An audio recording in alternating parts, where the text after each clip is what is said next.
isang nakakagulat at nakakaantig na balita ang pumutok ngayong araw. Ang aktres na si Rhea Atayde ay umano'y hirap na sa kanilang pagsasama ng kanyang asawang si Zanjo Marudo, bagay na nagpayanig hindi lamang sa kanilang mga tagahanga kundi maging sa buong industriya ng aliwan.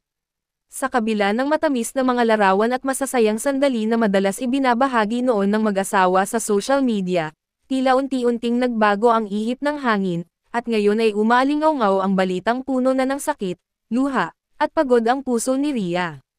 Ayon sa mga taong malalapit sa kanila, si Rhea ay dumaan na sa matinding emosyonal na paghihirap sa mga nakalipas na buwan.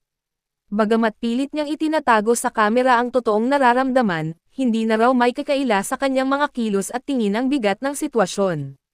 Madalas na raw siyang tahimik, malalim ang iniisip, at bihirang makipag-interact sa mga kaibigan.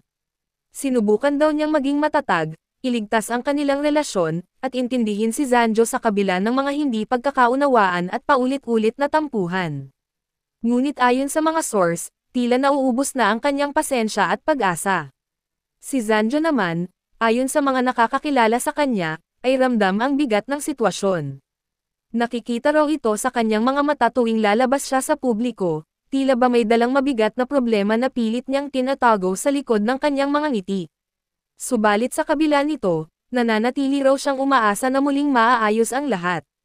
May mga pagkakataon pa raw na nagmakaawa siya kay Rhea na bigyan siya ng isa pang pagkakataon, ngunit tila sarado na ang puso ng aktres sa mga pangakong dati na ring napako. Marami ang nagtataka kung ano nga ba ang ugat ng lahat ng ito. May mga espekulasyong nagkaroon ng hindi pagkakaunawaan tungkol sa oras, komunikasyon, at mga personal na isyong matagal nang hindi na pag-uusapan.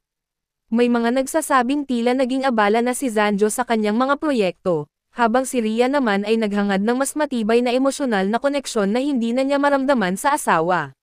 Sa kabila ng lahat ng ito, nananatiling tahimik ang magkabilang panig, marahil upang protektahan ang natitirang respeto sa isa't isa at higit sa lahat, ang kanilang pamilya.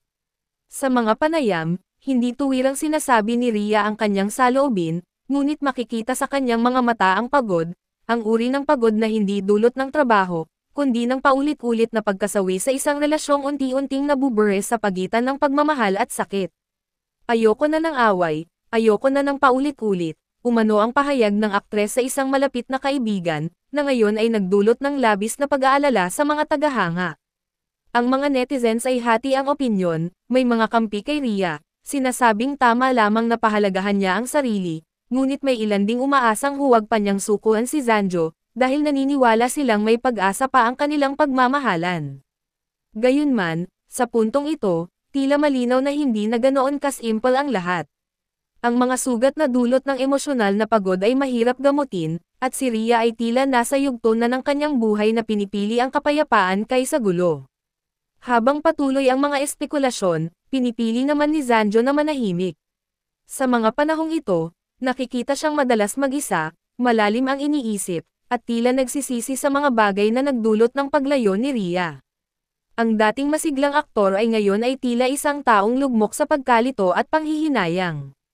At kung totoo ngang si Rhea Atayde ay hirap na kay Zanjo Marudo, maraming tanong ang bumabalot ngayon sa publiko, ito na nga ba ang dulo ng kanilang pagmamahalan na minsang itinuring na isa sa pinakamatatag sa showbiz? May pag-asa pa kaya silang muling magkabalikan, o tuluyan ng masasaksihan ng publiko ang pagbagsak ng isang pag-ibig na minsan ay nagbigay inspirasyon sa marami?